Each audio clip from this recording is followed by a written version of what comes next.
Welcome to the intersection of technology, cybersecurity, and society. Welcome to ITSP Magazine. Knowledge is power, now more than ever.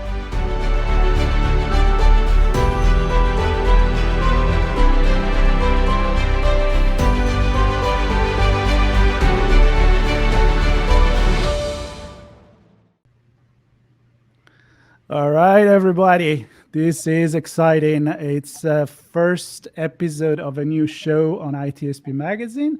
It's called Perspectives. And for those that have been listening to our different channels, I would say Perspectives, even if we never officially called a show Perspectives, looking at things from different perspective is what a lot of our hosts do anyway on ITSP Magazine. Some focus more on technology, some focus on cybersecurity, some focus on things that are more about the mind and relationship and personal experiences, because it's all part of who we are. And Perspective is a new show that I co-host with Dr. Susan Birne-Stone. Here she is. Hi, Susan. Hi, I'm so excited to be here today. This is our first episode, and we have an unbelievable guest that I'm so happy to have on. And happy is the operative word, because I'm so happy to have Ken Honda on, and he's going to talk a lot, and we're going to discuss the different perspectives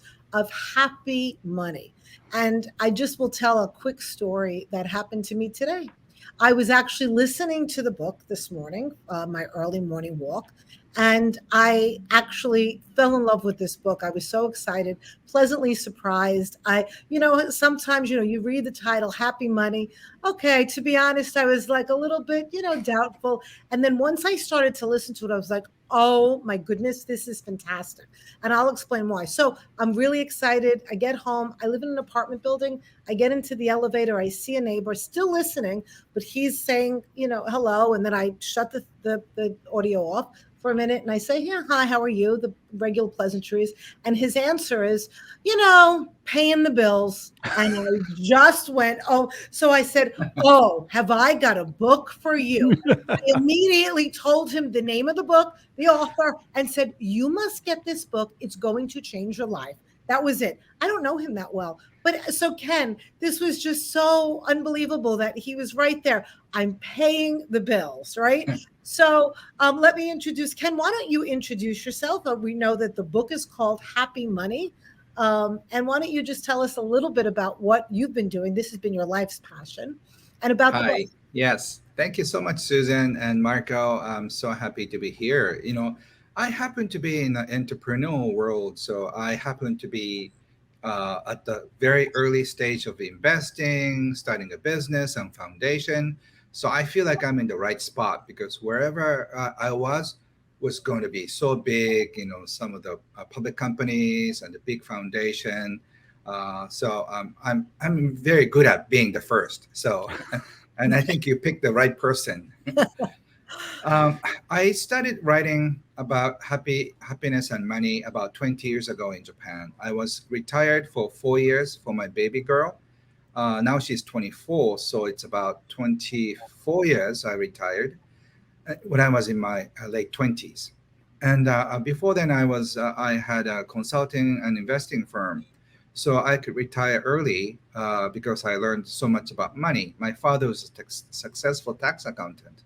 So he started to teach me about money very, very young, 6 or 7.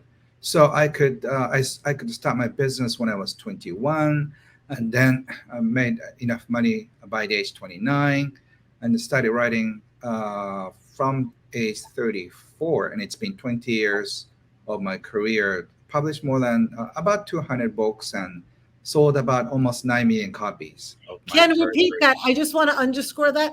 How many books? My original work is about 70 something, but including the paperbacks and all the international editions. I think physical books are out more than 200 books and sold about 9 million copies. Yeah. And I loved, maybe you can just share a little bit, your very first, I consider it a book, even though it wasn't a published book yet, how you Mhm. started in terms of becoming a writer, because I think Right. that's an interesting perspective. 'Cause you were never really meant to be a writer, but became Yes. one. And I think that that's something that you can share, because I think the audience would love to hear that, even though they're going to read it. Though they Yes. won't read it in the book or hear it in the book. But yeah. Right. I was, I think, 32 or 33 at the time. I was into 3 years of semi-retirement. I got stuck. I got bored. I was very good at changing diapers in 2 seconds, and developed enough skills for babysitting. So I thought, what should I do for the rest of my life? If I was 70 years old, I'm okay. But I was 30, and then I got this inspiration to write. And I thought, no kidding, I was an accounting and law major student before, but not about writing. But it just kept on coming. So I started writing a few pages on money and how you can do it, invest it, protect it, and that sort of thing. And I just gave it to my friends, and they loved it. So they said, "Can I read more?" Okay, I had nothing else to do, so I started writing for about 26 pages. So I started stapling my journal and just started giving away my friends at lunch time, and also friends get together. They loved it, and they asked me if it's okay to share with their family members or their employees. And I said, okay, yeah, of course, definitely. No, I'll just give it for free. And I started stapling it every day to 20 booklets and 30 booklets. I got really sore hands. So my friend recommended me to hire a printer, so which I did. And instead of ordering 200, he said the minimum is 1,000. And I said, okay, 1,000. I don't know if I can, if I want that many. But he said 3,000 copies, 1,000 copies, not much difference because it's just the cost of paper. So I signed a contract for 3,000 by mistake. And 2 weeks later, two trucks came in front of my apartment. And then there are the boxes of booklets. The guy didn't tell me how many boxes. He said it's going to be cheaper. So I went crazy, just got rid of all of my stuff and just put all the boxes in. And I told my wife, I'm going to get rid of my boxes in 6 months. And she smiled and said, 3 months, either boxes out or you out. and I went crazy just giving up my booklets on happiness and money. I remember some of my friends loved it. So you want 100 copies, right? Okay, I'm going to send you 100 copies. It's like a very pushing. Well, And I this sent is them the true. This is the true meaning, Ken, of self-publishing.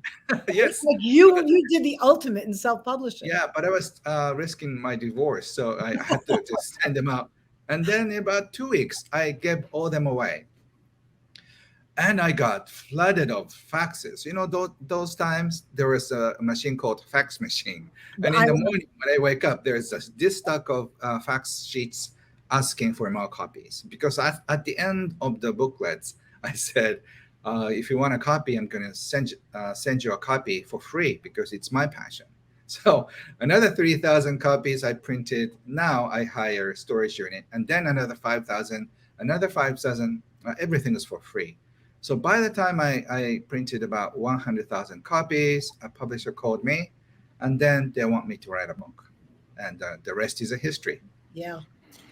But isn't there a lesson right there that I haven't read the book, but I got the idea and I saw your website and I thought it was fascinating and I wanted to talk to you about it.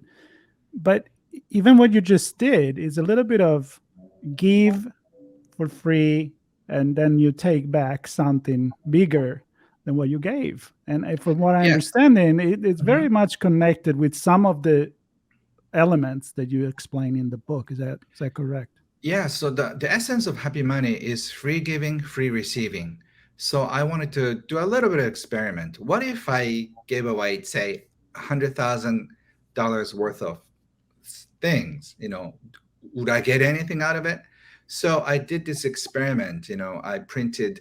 As a result, I printed about 2.3 million copies of gift booklets for free, which cost me about $2.5 to $3 million US dollars, for a gift. And I don't know so many people who've given away for free $2 million. So look what happened. So just even for book royalties, I got probably more than 10 or more, 10 million US dollars by book royalties. And I've done a lot of correspondent courses. So the $2.3 million I gave away for free went back more than 10 or 20 times in money. So what you give, you receive is a true universal law. I've experienced it in my life. And since people look at me, look at my lifestyle, look at free giving and free receiving, a lot of people imitated my stories, and then they're just flourishing both financially and emotionally. So I truly believe in free gifting and also free receiving. Life is in the flow of free receiving and free gifting. And I hope in 20 years from now, our whole world will be like that. That's my vision. Ken, I know that some people are very skeptical of that Mhm. idea about, you give and then you'll get more. Yeah. And I agree with it, but I also know working in this field in Yes. terms of working with people, with their relationships with themselves, Uh-huh. with money, with people. What I loved what you talked about, maybe you can talk a little bit about it here, is you really go into all the different aspects of Mm-hmm. one's relationship with money. And what you do beautifully in this book is you really talk about all the different influences, but it Mm-hmm. really comes down to one's own relationship with money. Mm-hmm. And if you could talk a little bit about that as well as, and I love when you talk about the EQ and IQ. And Right. is that so even for people who may be listening and go, oh yeah, I'm supposed to give some more, give away and then I'll get back. Even if they're skeptical about that, there's so Uh-huh. many different things that they can start with in this book that, you talk about. So yeah. Yeah, so I'm not a preacher, so I don't expect people to believe in me or believe in the principles. All I can say is it works, and how come almost 9 million people have bought my books over the past 20 years? Because it works. And my podcast download is more than 52 million downloads in the past 10 years. Japan has only 130 million people, so it's like almost half the population have listened to my podcast, which means that whatever I teach works to some people, and then Well, yep. uh, And just they'll try learn it. a lot. People are probably learning just from, I haven't finished it yet, but from what Hmm. I've heard, you're really teaching people to how to learn about themselves in Hmm. relation to money and to have Yes. a better relationship with money. And you, with the perspective that you give, especially thinking that was new for me. Some of the Hmm. concepts I'm familiar with, but some of them was like, oh, thinking about it more as happy versus unhappy. And I love the story of Right. the wallet too. Of Right. that. But so maybe Okay. you can talk a little bit about, what Okay. what would you want to share now Yeah. with your So relationship? your relationship with money determines every aspect of your life because money touches everything. Money touches relationship, your work, your money, and also your peace of mind and your relationship with kids, your parents, with your loved ones. So if you have a lousy relationship with money, your life will be very lousy and miserable. But if you have a beautiful friendship-like relationship with money, money will be right there when you want to do something. But unfortunately, we have so many bad experiences in the past. Since we are 5 or 6, we've been denied for summer camps because of money. We had the terrible breakups because of money, and we've been scolded so many times about money by our parents. So we are terrified about money. So as much as we want money, we don't want money to be close to us. So this love and hate relationship really messes up our peace of mind.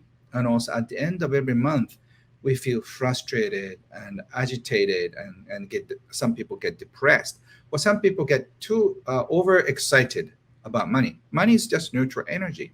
So once you know that you need to take a look at your relationship, right in front of you, after that you can transform your life. I've done this for the past 20 years and I've impacted millions of people's lives.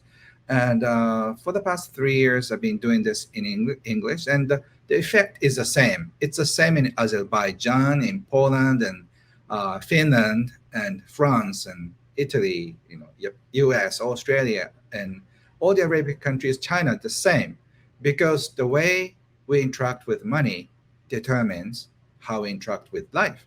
So it's almost like a self-reflection of who you are. If we believe in a bad world or a cold world, we think people are mean, people are not friendly, and then you experience that. If you think this world is full of great people and people will help you, and they're so generous, you experience like that. So my I'm not talking about naive philosophy, but because people do only half. My national bestseller that I sold about 500,000 copies is "Do What You Love, but make sure money follows you." People do the first half. They play guitar, they do what they love, but they forget to make sure that money follows them. So unless you do this, the last part, you're just a happy person, but without any money. So I'm just saying you can be happy and also you can have money. And that's kind of like going on in the conversation lately about companies doing good doesn't mean that you're being a nonprofit. You can be doing good and still have employees and pay them and make money and give your contribution to a better society. After I'm talking about environment, I'm talking about governance and the famous words that we all use nowadays in technology. But I'm kind of curious what you said, that your approach, I don't want to call it formula, but your approach is being well received everywhere. Now, I've been in Japan a couple of times. I love the culture. I find it very different from the American culture or any other culture. And I want to ask you a question, actually, in particular. Yes. And so, number one, I'm kind of surprised that you would easily adapt in, and I'm wondering if you had to make any changes in the way you presented, maybe different metaphors or a perspective that come from a different angle. The other one is, when I was in Japan last few months ago, I was in a temple in a Shinto shrine, and some people were washing money in a little waterfall. So I did it too, because I'm like, hey, I'm here. I don't know exactly what I'm doing, but I'm going to put some, I think 4,000 yen or something under the water. And then I noticed how they were cleaning it.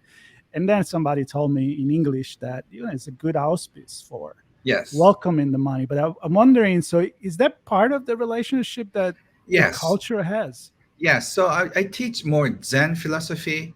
So some of the ideas could be a little hard to understand for Westerners. So the thing they did is cleansing the money. We feel like bad energy comes with money because a lot of people want money. It's a lot of greed. So by being purified with water, just think about it in a Christian church too. Just if there's any fountain in the church, don't you think bad energy money would be cleared and cleansed with holy water? So that's the idea. So we think a lot of energy is around coins and papers. Now, Ken, you even point out in the book that money is changing, right? Like a lot, especially now, many people in the younger generation don't actually have bills, rather just bills or coins. So how does that change the baths then? Like, how do you, are you cleaning credit cards? What do you foresee? So it's the same thing. My favorite questions I start asking people, and I talk to thousands of people all the time. So there are like, say, 2,000 people in front of me, and I ask people, what is money? People think it's a simple question. And I say, how many people think this is money? I show the paper and coins, and everybody raises hand, right? And how about the credit card? They're like, half the people said, is that money? Oh, no. It's just a plastic thing. And how about cryptocurrency? Is that money or not? And then people don't know if they should raise their hands. So we are so confused about money. It's a credit card. It's not money. It's just a little thing, credit that everybody would believe that you pay next month, and then this is not money. So a lot of young people are so confused as well. But in essence, energy is what is money. If you do what you don't like and then bring in the money carries sad or angry energy with the money. And if you do what you love and just help people, and the money comes in symbol of as a symbol of appreciation, money comes in with us love and pure friendship money, which will make you feel so good about it, about receiving. You know in your heart. Just think about it. If you take a look at your money in your wallet, do you feel happy about it, or do you feel like squeezed or frustrated? Uh, it's because how you made money to begin with determines how you feel about money. So I have helped so many people, and all my money comes through money back guarantee system. So if people don't like my services, they can get the money free. That means all the money I receive is as a result of making somebody happy. So all the money I have in my bank account is a result of making somebody happy. That means happy money. So if you feel like all the money you have is happy money, you can enjoy spending because it blesses other people. In North America, what I love about tipping, so I can tip strangers, which is okay. So I usually tip about 25%, 30%, sometimes 50%. And I've never seen any waiters and the cleaning person smile so much. It's only just not huge amount, but that big smile. They've never received so many big tips in their entire life for 20 years. I can surprise somebody with only $10 or $20, sometimes $50. But I love just surprising people with my happy money. So if you have more happy money, you can make people super happy. And you don't have to be a billionaire to do that. So to reconnect with the cultural difference, and you're already going there with the experience that you may have in the U.S.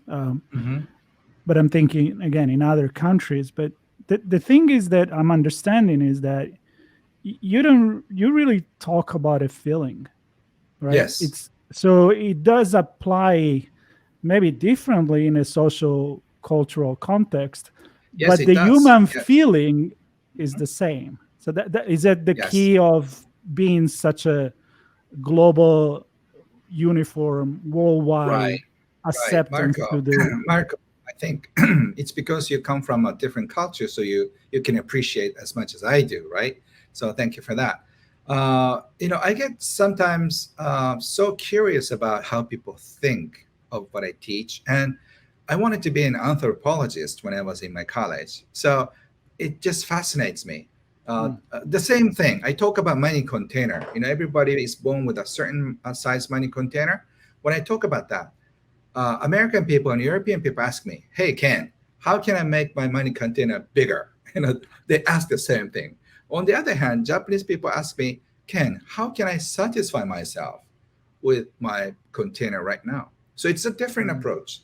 So even I talk about the same thing, people think I can make it bigger. How can I make it bigger? Or how can I make myself more satisfied, more fulfilling with the same size money container? It's a different approach. So I'm not judging, one way or another, but a different approach. And I really enjoy the difference. And I love that. So for those of you who want to make a money container bigger, it's very simple. You can give more. You give out more energy, you receive more energy. If you want to satisfy yourself with a money container, you enjoy your life more in a deep way. So the depth of happiness will change the quality of the money. So even the same amount of money you earn, the depth of happiness gets bigger. And that's very related to what you talk about in terms of money EQ and Yes. IQ. And can you talk a little bit about that in terms of the difference and the importance of Right. money EQ? So in my accounting consulting days in my early 20s, I realized that, I've met many financially savvy people. Some people, some of my clients took their companies to public and they become millionaires. And then also in the process of 10 and 20 years, I've seen people go up and down in so many times, because of the dot bubble and then the burst of the bubble and the cryptocurrency bubble and then burst. And I've seen the most smart people, like who start this, cryptocurrency. He is in the process of losing everything, right? So even though you are so smart in money IQ, money intelligence, if you're messed up emotionally, which I call it money EQ, you could lose everything. So you have to have both money IQ, money financial intelligence, and also money emotional intelligence. If you have both, you can build a strong foundation of both money IQ and money EQ. And if you have only one of the two, your financial fortress is very it is breakable. Now, you mentioned at the beginning that it's follow the Zen philosophy, Yes. and I can definitely see that in the giving and receiving and a few of the things you talked about. But I'm wondering if is it enough to just make certain changes in the way you look at just the money compartment of life, or does it require some changes in other aspect of your life? I mean, it's hard to think that that's I just want more money and I'm going to pretend that I care about everything else. Is it more of a profound approach to this? It's just same with life. People have a deeper life, other people have a shallow life, and either way is fine. So it's up to you. If you want to have a more spiritually fulfilling life, you should pay more attention to energy side of money. If you're okay with only just materialistic stuff, you just look at the money in numbers. Either way is fine. But in terms of money EQ and IQ, you should have both to have a steady, strong financial base. And what's interesting is that I always people think when I get to know Ken or Ken's work, I just simply wanted to be rich. But after learning with him for a few years, I realized that's not enough. I want more in a way that spiritually enriches me. So people want emotional abundance at the same time financial abundance, which both of which are very, very important. But unfortunately, in North America and Europe, these invisible assets, I call it emotional abundance, is not often regarded as important things. But think about it. And when you hear invisible assets, which is friendship, peace of mind, your bonding connections, and a sense of community, is very important. But it's so highly depreciated by people. I think in 20 years from now, people will appreciate more of invisible assets than visible assets. I think it's going to happen in about next 5 years or so, because they'll lose a lot of visible assets in terms of numbers. So they'll be looking at more of invisible assets that they forgot to appreciate. So instead of just going on expensive vacations, they can take a walk, they can go to a park, nearby, on foot, um, with only like three or four of you, family, make a sandwich or something. You can be as happy as somebody fly all the way to exotic islands and then spend thousands of dollars. So now you know that invisible asset, it doesn't cost you anything. And if you know that, you don't have to compare with other people, like your neighbor went to Hawaii or like exotic places, but I didn't. You don't have to compare with anybody at all. Yeah. And you do that so beautifully in the book in terms of talking about, again, one's relationship with self and also defining, well, what is happiness and what is making people happy? And, you mentioned what you think is going to happen in 5 years, 20 years. Maybe you can talk a little bit more. I know you addressed this in your last chapter about what do you think, you have some ideas about AI. And I know, you're not the AI expert, but you have Right. some really interesting perspective on AI and money. And so can you talk a little bit about that? Yes, and AI and other computers, they are going to replace a lot of our work. And then don't get scared. They'll just get rid of our manual labor type of thing. Just we used to wash our clothes by hands, and a lot of other things. But now vacuum cleaners do it, and there's this little guy who just walks around at night and just clean the whole floor. So AI will probably act the same similar ways. They will get rid of all the manual type of work, and then we're going to experience the hardships for the next few years. But after the economic collapse of some kind, we're going to come up with a more fair system that everybody appreciates one another. And I think there will be a basic income of some sort, so we don't have to work for the sake of living. So because there will be a technology to grow food without much cost. So for survival, for own survival, it's not going to cost much. So if that happens, we can focus on more important things in life, which will be art, music, and all the other creative activities. So I think we'll be free from more manual labors, and for the sake of survival, it will be guaranteed globally, wherever you are, which nations you're born into. I think a basic survival will be guaranteed. But I think a lot of people will get bored, so they'll do something. I retired for 4 years, and I got super bored, and so I started writing. So people will start something creative with their time and their gifts, and we will appreciate one another for their acting skills or singing or cooking or whatever that is. So the basic needs will be met by global income system, and then after that, if you want to work and do something more for other people, you get more money, so you can get to trouble. So if you want to receive more, you do a little work, but by doing what you love. So in 5 years or so, we're going to experience a totally different world. That's my vision. Very utopian. I could go dystopian here, but I'm not going to. But I'm going to stick with that. I want to know what you think about this parallel I run in my head, because one of my thing that I do, I talk about AI and in relation with society. So what you described, it's beautiful. And I think that you come from a perspective.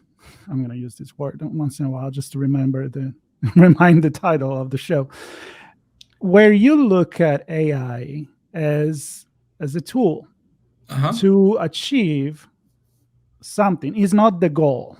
And I'm running the same parallel with the way that you present money. Money is not the goal. Money is the tool to buy yourself what makes you happy, or do things that involve money, but because the ultimate goal is happiness, well-being, your own, your society, your community. So AI can be treated as a foe and a villain, or it could be considered as an ally to free ourselves, as you described. So do you see that as well, that the parallel in terms of money can be anything, depends what we do with it?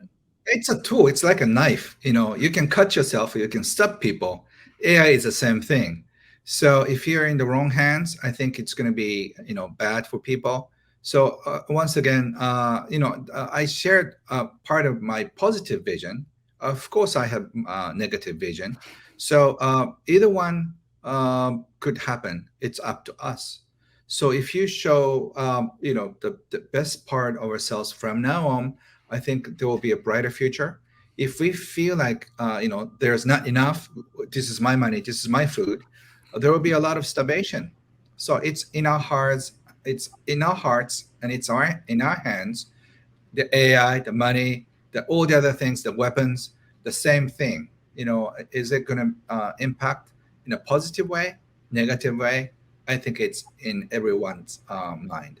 And I have a strong hope, because we've never been connected this deep and this fast in history of humankind.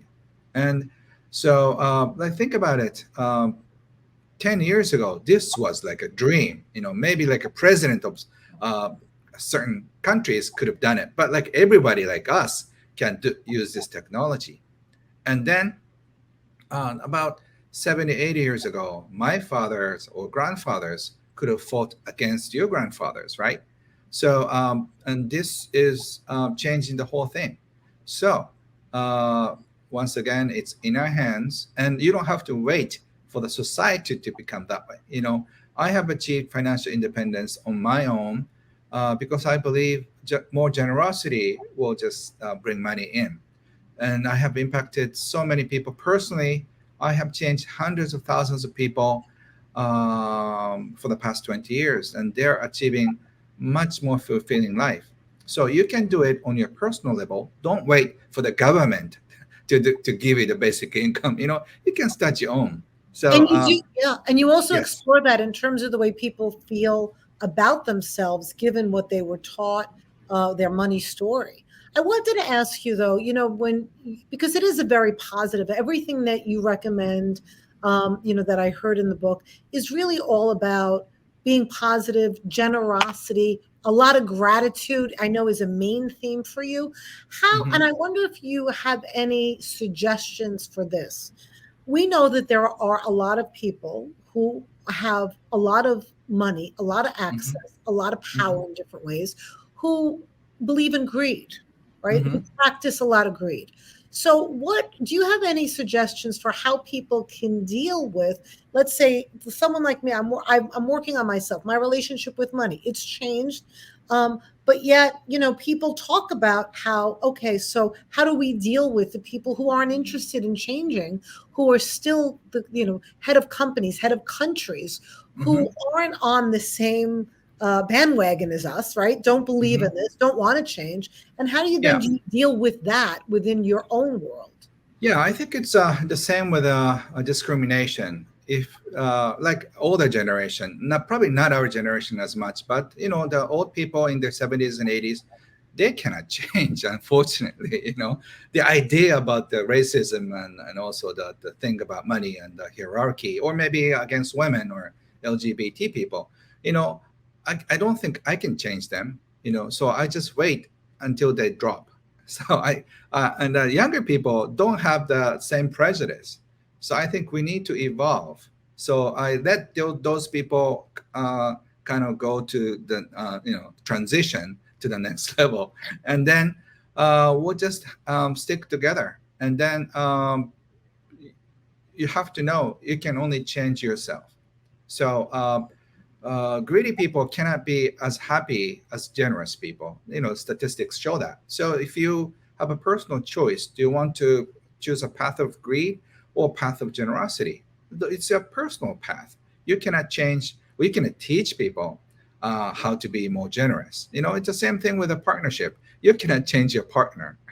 A you know, hundred uh, percent, right? 100%. yeah, Yeah. give it a try. It's gonna make you more miserable, and you cannot change your kids.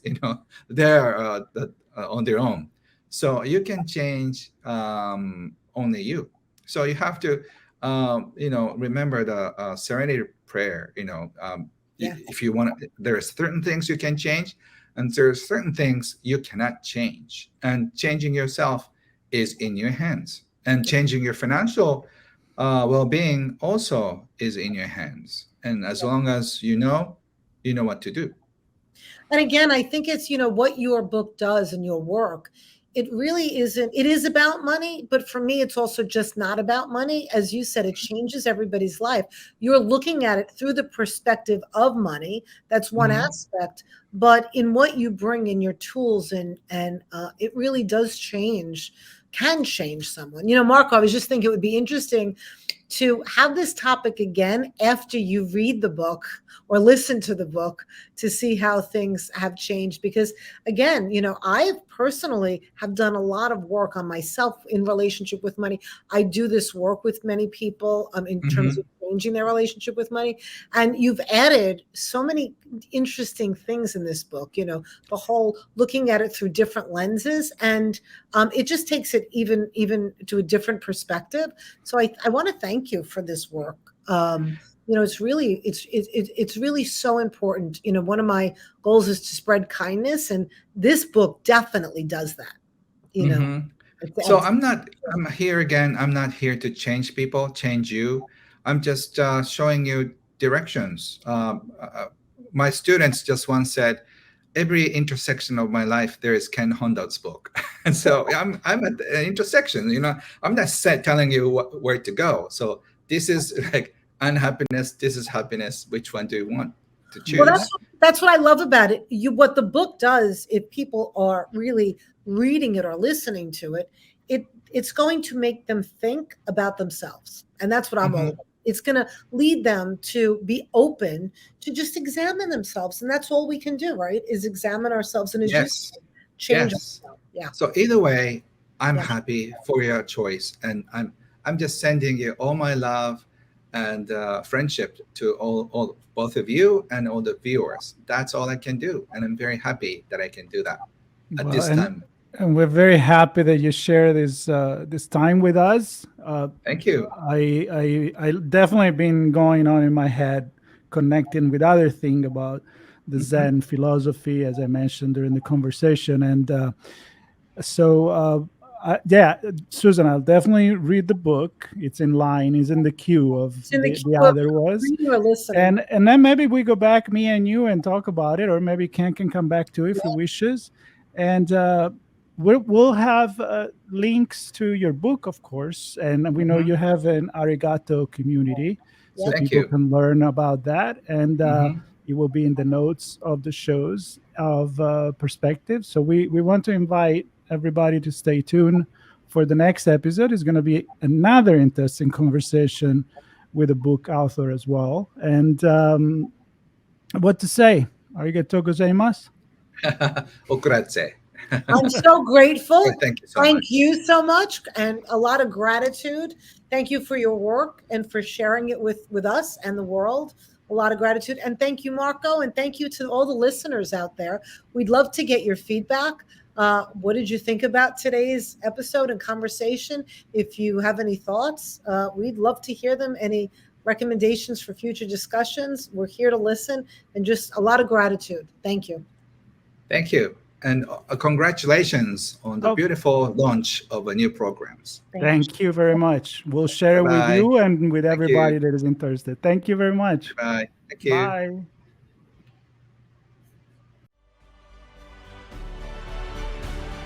We hope you enjoyed this conversation. If you learned something new and this story made you think, then share ITSP Magazine with your friends, family, and colleagues. If you represent a company and wish to associate your brand with our conversations, sponsor one or more of our columns. We hope you will come back for more stories and follow us on our journey.